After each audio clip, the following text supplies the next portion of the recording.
앞에서 보니까 우리 88장 자비로운 주 하나님 그 찬양을 부르시면서 눈시울이 뜨거워지고 또 마음에 깊은 감동을 받으시는 그런 분들이 있습니다. 내 잃었던 귀한 생명 주님 안에서 다시 찾게 된 것이 정말 얼마나 귀한 축복이고 은혜인지 모르겠습니다. 오늘 이 안식일에 우리 주님 주시는 안식일의 축복과 또 위로와 기쁨으로 심령이 충만하게 되기를 바랍니다. 이제 올겨울은 큰 추위 없이 이제 지나가고 있는 것 같습니다. 벌써 입춘이 지나고 이제 땅 아래에서는 부활의 봄을 위한 준비가 한참 벌어지고 있을 것입니다. 한 해의 싹을 틔우기 위한 기지개를 펴고 있을 것입니다. 우리의 신앙생활에도 부활의 환희와 감격과 기쁨을 맞이하기 위해서 여러분 봄을 준비하게 되기를 바랍니다. 나무가 병들면 식물학자들은 제일 먼저 뿌리부터 점검을 한다고 합니다. 왜냐하면 식물의 대부분의 병의 원인은 이 뿌리에 있기 때문에 그렇습니다. 식물이 건강하게 자라서 충실한 열매를 맺으려고 하면 뿌리가 튼튼해야 합니다. 건물도 마찬가지입니다. 건물이 아주 아름답고 또 높이 지으려고 하면 기초가 튼튼하고 또 그 기초를 아주 깊이 해야 하는 것입니다. 여러분, 우리의 신앙은 어떻습니까? 우리의 신앙도 마찬가지입니다. 믿음이 건강하게 높이 자라려면 신앙의 뿌리가 튼튼해야 합니다. 기초가 든든해야 합니다. 우리 신앙의 기초가 무엇입니까? 우리의 믿음과 품성이 높이 자라서 풍성한 열매를 맺게 하는 우리 신앙의 뿌리가 무엇입니까? 그것은 세 가지입니다. 여러분 잘 아시죠? 우리 신앙의 기초 세 가지 뭡니까? 말씀, 기도, 전도.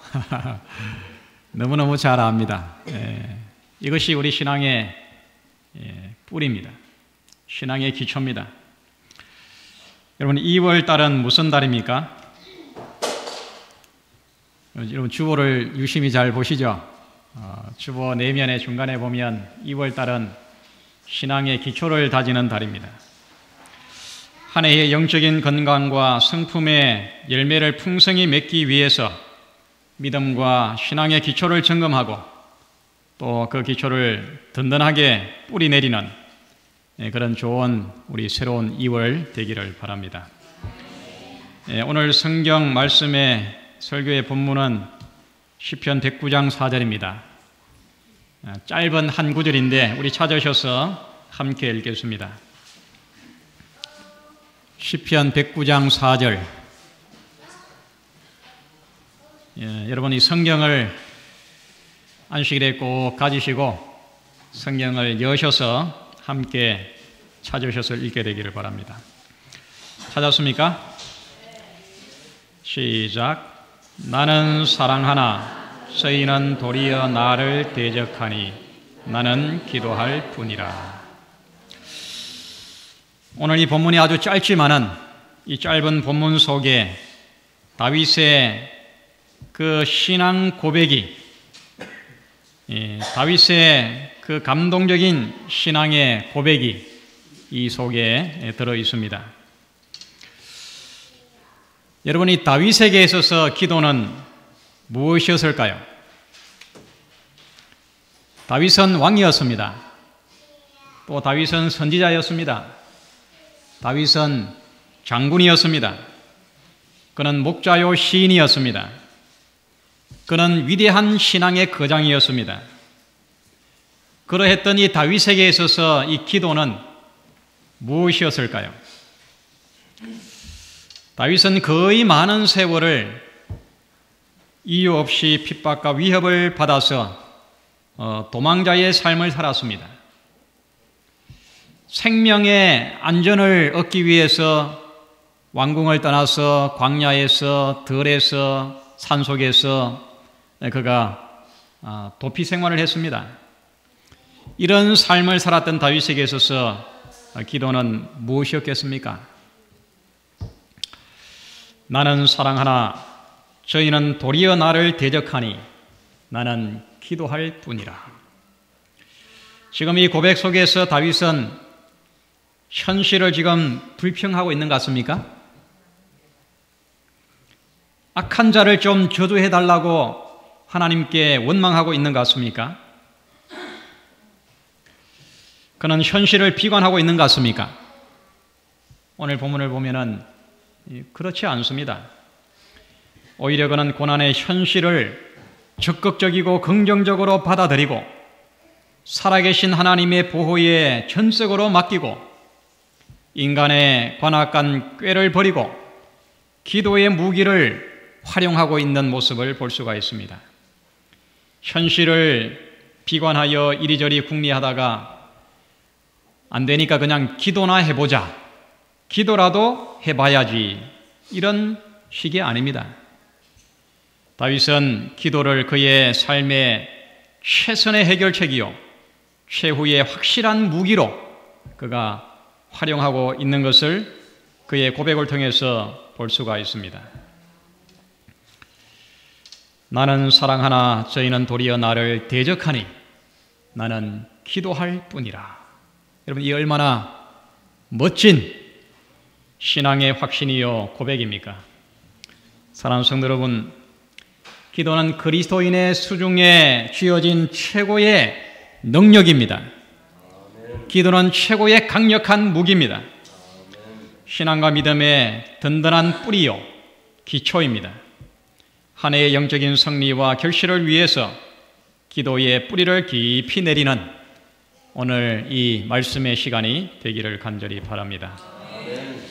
나는 기도할 뿐이라. 이 고백 속에서 우리는 기도를 아는 자의 그 고백을 우리가 확인할 수가 있습니다. 기도를 아는 자의 고백, 기도가 무엇인지를 아는 자의 그런 신앙 간증이 이 속에 들어 있습니다. 기도하지 않는 그리스도인은 없습니다. 그러나 여러분, 기도가 무엇입니까? 내가 필요한 것을 하나님께 부탁하면 하나님이 들어주시는 그것이 기도입니까? 내가 다급하고 어려울 때에 하나님의 이름을 부르며 하나님께 부르짖으면 하나님이 해결해 주는 그것이 기도입니까? 물론 그것이 기도입니다. 그러나 참된 기도는 그 이상입니다. 우리는 기도가 참으로 무엇인지를 우리는 알아야 하겠습니다. 기도가 무엇인지를 우리는 경험적으로 다윗처럼 나는 기도할 뿐이라. 이런 기도를 우리가 바로 아는 그런 신앙의 고백이 있어야 하겠습니다. 어떻게 기도할 것인가라는 책을 쓴 이 거루라고 하는 이 수도사가 있는데 그 책의 서문에서 이렇게 말하고 있습니다. 당신은 기도할 줄 안다고 말하지 마십시오. 사실 우리는 기도에 사용되는 몇 마디 말, 기도의 형식에 대하여 조금 알 뿐입니다. 우리는 그분의 은혜와 도우심이 없이는 한마디도 제대로 기도할 수 없는 존재들입니다. 기도에 대하여 얼마나 무식한 줄 바로 깨닫기만 한다면, 그리고 기도의 주인이신 예수님의 도우심이 얼마나 필요한지를 바로 깨닫기만 한다면 우리는 온전한 기도, 능력 있는 기도, 응답받는 기도를 시작할 것입니다. 우리가 기도한다고 하고 또 기도를 안다고 할 때에 그것은 그냥 기도를 어떤 말로 그냥 이렇게 해야 되는지, 또 기도의 형식이 어떤 순서인지를 아는 정도일 수 있습니다. 그러나 그것은 기도의 전부가 아닙니다. 기도가 무엇인지, 또 우리가 얼마나 기도에 대해서 내가 무지한지를 우리가 바로 깨닫는다면, 또 기도에 있어서 예수님의 도움이 얼마나 필요한지를 우리가 바로 깨닫는다면, 그때서야 우리는 비로소 능력 있는 기도, 응답받는 기도, 또 온전한 기도를 시작할 수 있게 될 것입니다. 기도가 무엇이냐라고 할 때에 가장 이 기도에 대한 이 적절한 이 정의는 보통 우리가 기도를 뭐라 부릅니까? 기도는 영혼의 호흡이다, 이렇게 말합니다. 참 이 정의야말로 기도가 무엇인지를 우리들에게 바로 가르쳐주는 그런 이 정의라고 할 수 있겠습니다. 기도는 호흡입니다. 영혼의 호흡입니다. 우리가 숨을 쉬고 살 수 없는 것처럼 영적인 삶을 사려고 할 때에, 신앙생활을 하려고 할 때 기도는 곧 호흡과 같은 것입니다. 기도는 내 존재의 뿌리입니다. 하나님의 임재 안에서 하나님과 친밀히 사귀고 교제하는 것이 기도입니다. 그래서 성경은 기도에 대해서 이렇게 권면합니다. 데살로니가전서 5장 16절로부터 보면은 항상 기뻐하라. 그 다음에 어떻게 기도하라고요? 쉬지 말고 기도하라. 범사에 감사하라. 그렇게 권면을 합니다. 쉬지 말고 기도하라라고 하는 것은 기도가 호흡이기 때문에 그렇습니다. 여러분, 호흡은 의식적으로 호흡하는 사람은 없습니다. 그만큼 기도가 우리 영적 삶에 중요하다는 거예요. 기도 없이 그리스도인의 삶을 성공적으로 살 수 있는 사람은 한 사람도 없습니다. 성경에서 이 다니엘은 기도의 참 모본을 보여줍니다. 다니엘이 바벨론의 총리로 있을 때에 그를 시기하는 그의 원수들이 다니엘을 미워해가지고 그를 쫓아내기 위해서 기도를 하지 못하게 하는 법을 만들게 합니다. 기도 금지령을 내렸습니다. 누구든지 왕 이외의 다른 대상에게 기도를 하면 사자굴에다가 던져넣겠다고 하는 법령을 만들었습니다. 다니엘은 그 기도 금지령이 내렸다는 사실을 알면서도 다니엘서 6장에 보면은 그가 어떻게 합니까? 하루에 3번씩 예루살렘을 향한 창문을 열어놓고 그가 하나님께 기도했다, 그렇게 말합니다. 기도의 금지령이 내렸음에도 불구하고 다니엘은 기도를 멈출 수가 없었어요. 그만큼 기도가 그에게 호흡과 같았습니다. 여러분, 이 사무엘은 이렇게 고백을 합니다. 사무엘상 12장 23절에 여러분 매 월중 기도 목록표의 그 밑에 있는 성경 구절입니다. 나는 너희를 위하여 하나님께 기도하기를 쉬는 죄를 결단코 범치 않겠다. 그렇게 고백을 합니다. 기도하기를 쉬는 것을 사무엘은 죄로 여겼다 그랬어요. 기도하기를 쉬는 죄를 내가 결단코 범치 않겠다고 그렇게 고백을 합니다.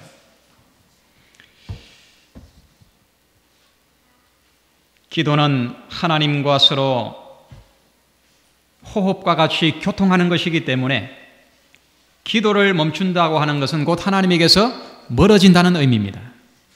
하나님에게서 끊어진다는 거예요. 그래서 이 사무엘은 내가 기도하기를 쉬는 그 죄를 내가 결코 범치 않겠다, 그렇게 고백을 하는 것입니다. 오늘 받으신 주보의 그 묵상 노트에 보면 닐스 페르는 이렇게 고백을 합니다. 나는 기도한다. 고로 나는 존재한다. 참 얼마나 귀한 고백입니까? 우리 한번 따라 하겠습니다. 나는 기도한다. 고로 나는 존재한다. 내 존재가 어디에 기초해 있다고요? 기도에 기초해 있는 것입니다. 내가 기도를 멈추는 것은 내 존재를 잃어버리는 것입니다. 내 삶의 기초가 흔들리는 것입니다. 삶의 의미가 없어지는 것입니다. 삶의 목적이 없어지는 것입니다. 나는 기도한다. 그러므로 나는 존재한다. 중세기에 어느 무명인이 지은 그 무릎으로 사는 그리스도인이라는 아주 감동적인 고전이 있습니다. 여러분 기회 되면 꼭 한번 읽어보시기 바랍니다. 무릎으로 사는 그리스도인. 누가 지은지 몰라요. 이름이 밝혀지지 않는 어느 무명인이 지은 기도에 관한 그런 아주 명전데, 이 책 중간쯤에 보면은 세 차원의 기도가 있다 그랬습니다. 첫 번째 차원의 기도는 입술로만 하는 기도. 물론 우리가 신앙을 시작을 하고 이제 믿음을 배우고 기도를 배울 때에 처음에 다 그렇지 않습니까? 기도를 시키면은 참 두렵죠. 뭐 개인 기도를 시키든지 공중 기도를 시키면은 무슨 말을 해야 될지 종이에 써서 기도를 하고 이렇게 합니다. 첫 번째 차원의 기도는 입술로만 하는 기도. 그냥 마음 깊은 곳에서 우러나오는 기도를 처음부터 할 수 없어요. 누구나가 다 기도를 배울 때 처음에 그냥 입술로만 기도를 합니다. 좀 더 이렇게 성숙을 해서 두 번째 차원의 기도는 의무감에서 하는 기도. 기도를 하기는 해야 되는데 마음에서 우러나오는 기도가 잘 되지 않고 형식적으로 기도하는 것입니다. 아침에 일어나서 또 저녁에 잘 때 그냥 이 의무감에서 해야 되는 것이니까 형식적으로 하는 기도. 이것이 두 번째 차원의 기도입니다. 세 번째 차원의 기도는 영혼이 하나님의 임재를 떠날 수 없음을 발견하고 드리는 기도. 이것이 세 번째 아주 성화된 성숙한 그런 기도라고 했습니다. 이런 기도를 우리는 배워야 돼요. 하나님의 임재를 떠날 수 없는 존재임을 깊이 깨달을 때 그때에 우러나오는 기도가 아주 성숙한 기도입니다. 여러분, 우리는 하나님의 임재 없이는 한순간도 존재할 수도 없고 또 사람 구실을 할 수도 없고 또 믿음의 원리대로 살아갈 수도 없는 연약한 인생들입니다. 하나님의 임재 없이는 내 존재가 설 수가 없어요. 이 하나님의 임재를 떠날 수 없는 자신의 연약함을 깊이 깨달을 때에 그때 드리는 이 기도가 정말 참된 기도인 것입니다. 정로의 계단 93페이지에 오늘 우리 이영숙 집사님 그 정로의 계단 그 생애의 빛에 대해서 말씀을 하셨는데 거기 보면은 기도의 특권이라는 장이 있습니다. 거기에 이렇게 말했습니다. 기도는 마치 친구에게 하는 것처럼 하나님께 그 심정을 펴놓는 것이다. 기도는 우리가 어떠하다는 것을 하나님께 알리기 위함이 아니요 우리로 하여금 그를 받아들일 수 있도록 하기 위함이다. 하나님이 나에 대해서 모르는 것이 없습니다. 마치 우리는 기도할 때에 하나님 나는 이런데 왜 하나님 몰라줍니까 하면서 투정을 부르고 아주 이렇게 떼를 쓰고 그런 기도를 우리가 하기 쉽습니다. 그러나 하나님은 나의 모든 것을 이미 다 알고 계십니다. 나를 하나님에게 알리기 위해서 하는 것이 기도가 아니고 우리로 하여금 그를 받아들일 수 있도록 하기 위해서 기도하는 것입니다. 그리고 그 마지막에 있는 내용을 보면 기도는 하나님을 우리에게로 오시게 함이 아니요 우리로 하여금 그에게 올라가게 하는 것이다. 하나님 좀 오셔서 나를 도와주십시오 하면서 하나님을 그냥 끌어내리는 것이 기도가 아니고 내가 하나님께로 올라가는 것입니다.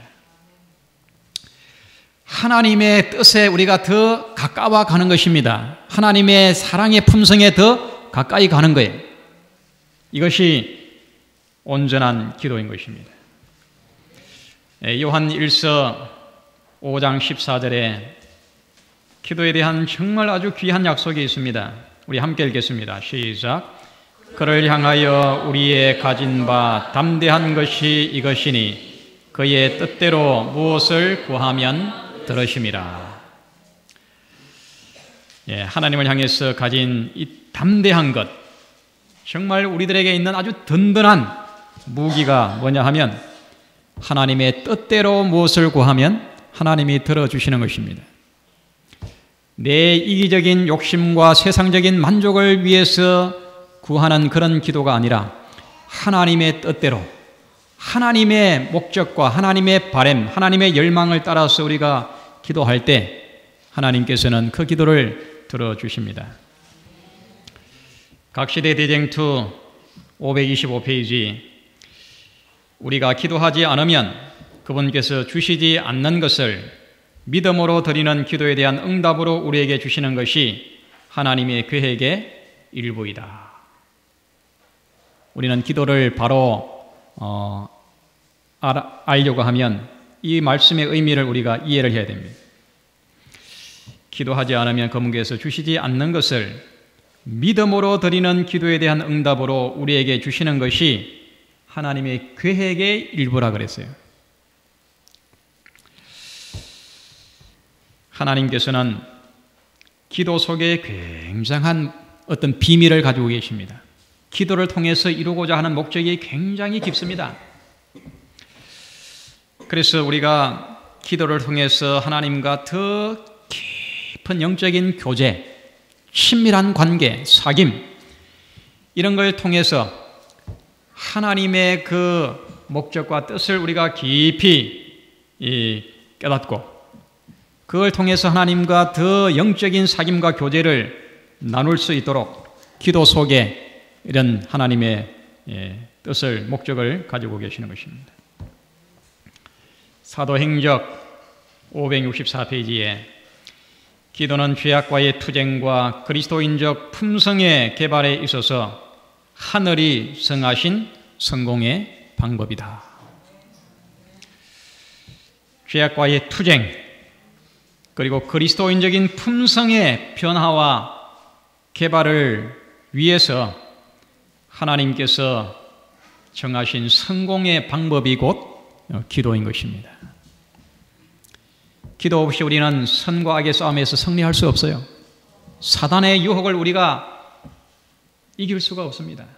사단의 그 간악한 꾀를 우리가 분별할 수가 없습니다.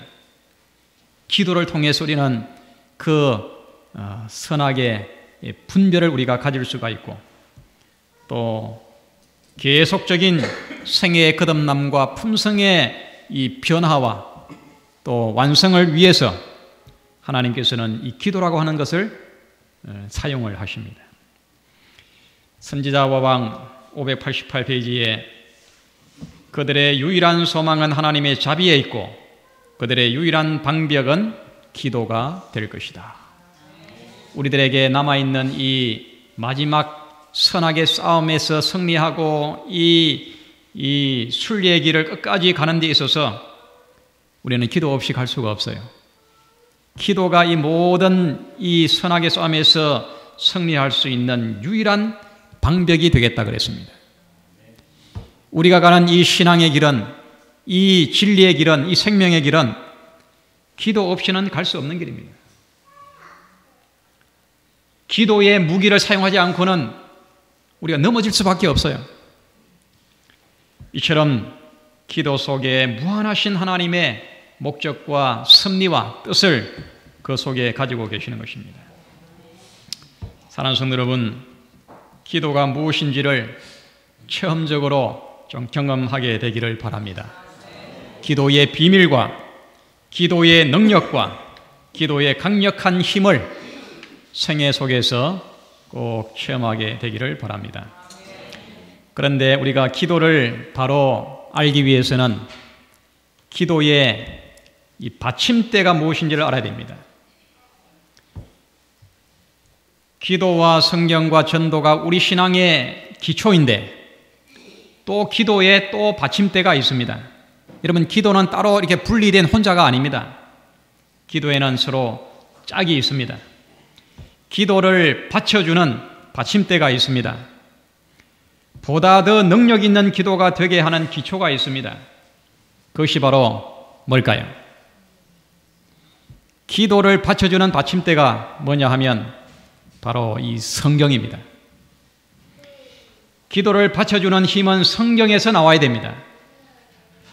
성경의 모든 이 위대한 기도 속에는 반드시 먼저 하나님의 약속과 허락이 있었습니다. 그러므로 성령을 떠난 기도는 능력이 없습니다.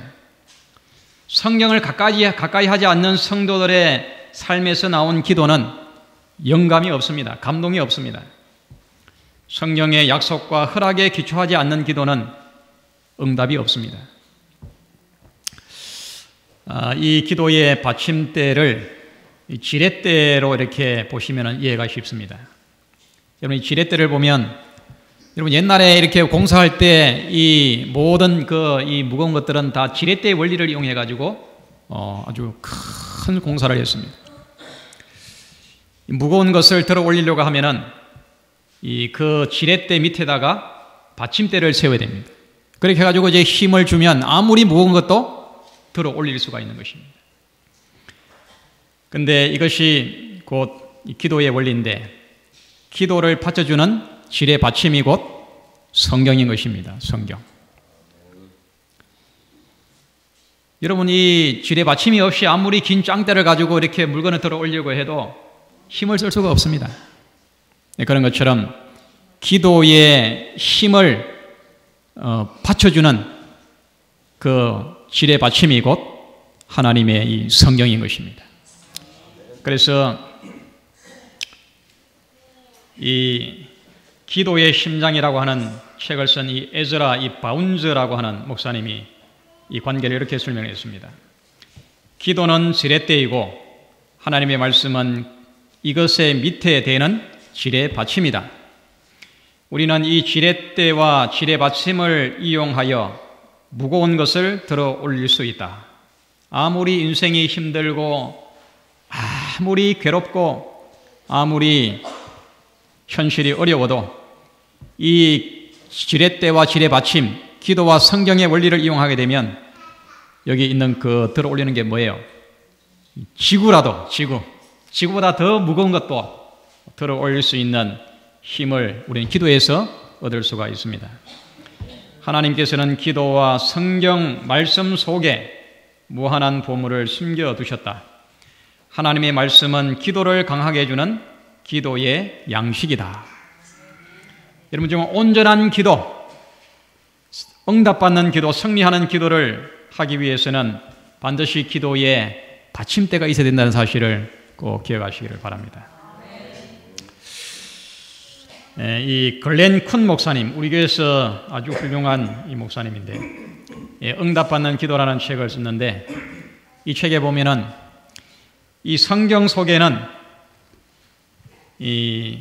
약 3,573개의 약속이 있다. 그렇게 말했어요.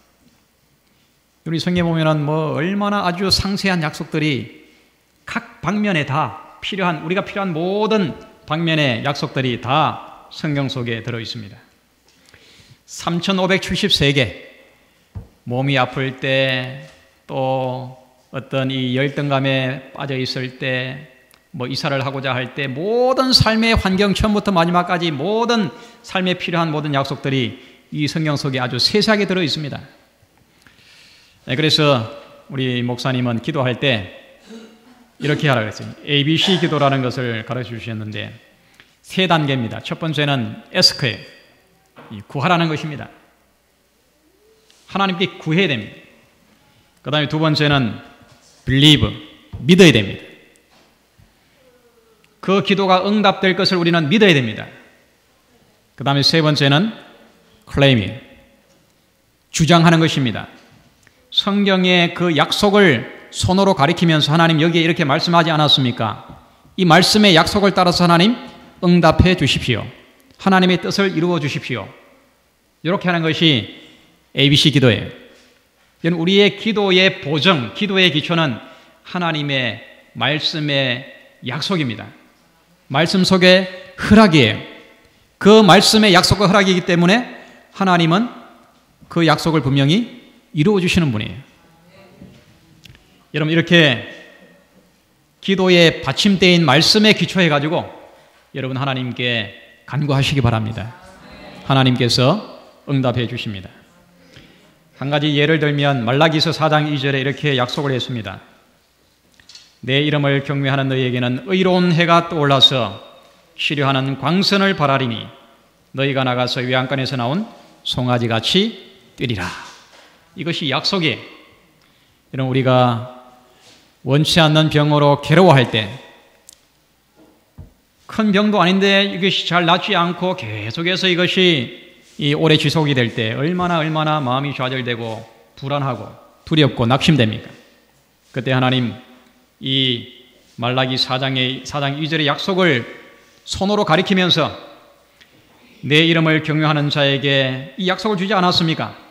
의로운 해가 떠오른다고 하지 않았습니까? 치료하는 광선을 비춰주십시오. 그래야 내 생애가 외양간에서 나온 송아지같이 기뻐 뛰놀며 하나님을 찬미하며 복음을 전하며 봉사의 생애를 살 수 있도록 도와주십시오. 이렇게 기도하시기를 바랍니다. 기도의 지뢰받침이 성경임을 여러분 꼭 기억하시기 바랍니다. 성경의 약속과 허락을 마음에 깊이 새기고 그 약속을 믿고 주장하며 그 약속이 내 생애 속에서 이루어지도록 간절히 기도하고 또 그 기도의 응답으로 인하여 하나님께 찬양을 돌리고 또 그 기도의 응답으로 우리의 믿음이 성숙하고 많은 사람들에게 유익한 봉사를 행하는 그런 건강한 믿음의 생애가 되기를 바랍니다. 그런데 또 하나의 기도의 원리가 있습니다. 그것은 기도의 목적이에요. 내가 왜 기도해야 하는가? 무엇을 위해서 기도해야 되는가? 성경의 약속의 기초에서 우리가 기도를 해야 되는데 어떤 내용으로 기도해야 되는가? 기도의 목적입니다. 무엇을 위해서 기도해야 되는가? 누가복음 11장 1절로 13절에 보면 기도의 목적에 대해서 예수님께서 참 아주 명확한 교훈을 주셨습니다. 여러분 누가복음 11장을 다 펴보시기 바랍니다. 어느 날 예수님께서 기도를 마치시고 이제 제자들에게 오는데 제자들은 예수님의 그 기도의 모습을 보면서 굉장한 감동을 받았습니다. 기도하시는 예수님의 모습을 보면서 기도를 마치고 이제 제자들에게 올 때에 제자들이 예수님께 이렇게 부탁을 합니다. 우리들에게도 기도를 가르쳐 주십시오. 예수님의 기도의 모습 속에서 굉장한 어떤 능력이 있는 것을 보게 되는데 우리도 이런 기도를 할 수 있도록 좀 기도를 가르쳐 주십시오. 그럴 때에 예수님께서 이 주기도문을 가르쳐 주셨어요. 여러분 주기도문 다 아시잖아요. 주기도문을 가르쳐 주신 다음에 5절부터 보면은 비유를 주십니다. 밤중에 친구가 찾아왔는데 그날따라 양식이 다 떨어졌어요. 그 밤중에 찾아온 그 친구에게 먹일 것이 없습니다. 그래서 이웃에게 가가지고 지금 문을 두드립니다. 벗이 왔는데 내가 먹일 것이 없다. 이 굶주리고 있는 이 찾아온 친구에게 좀 먹을 것을 좀 달라고 이렇게 문을 두드리는데 집안에서 뭐라 그럽니까? 우리는 지금 잘나고 다 옷을 벗고 지금 누웠는데 내가 일어나서 줄 수 없다 그럽니다. 그래도 이 친구는 두드리기를 멈추지 않습니다. 왜 그래요? 지금 굶주리고 있는 찾아온 그 친구를 먹이기 위해서. 그래서 여기 말씀하시기를 벗됨을 인해서는 주지 아니할지라도 강청함을 인해서 주리라. 그렇게 하면서 또 약속을 주십니다. 구하라. 그러면 주실 것이요. 이런 기도에 대한 얼마나 귀한 약속입니까? 그런데 우리는 기도를 하는 목적이 바로 이것이 되어야 됩니다. 내가 먹일 것이 없노라. 지금 굶주리고 있는 나의 이웃과 친구들에게 뭔가 먹일 것을 줘야 되는데 먹일 것이 나에게 있어요, 없어요? 나에게 없어요. 우리는 그것을 어떻게 해야 됩니까? 하나님께로부터 받아야 하는 것입니다. 내가 받지 않고는 내가 줄 것이 없는 사람들입니다. 줄 수 없는 사람들이에요. 나의 어떤 욕심과 욕구를 채우기 위해서는 우리는 기도를 안 해도 됩니다. 그러나 세상에 하나님 없이 굶주리고 죽어가고 가난하고 헐벗고 소망 없이 살아가고 있는 그들에게 줄 것이 있는 사람이 되기 위해서, 그들의 굶주림을, 영적 굶주림을 채워줄 수 있는 사람이 되기 위해서 우리는 기도해야 됩니다. 기도하지 않으면 우리는 그것을 받을 수가 없고 나눠줄 수가 없는 것입니다.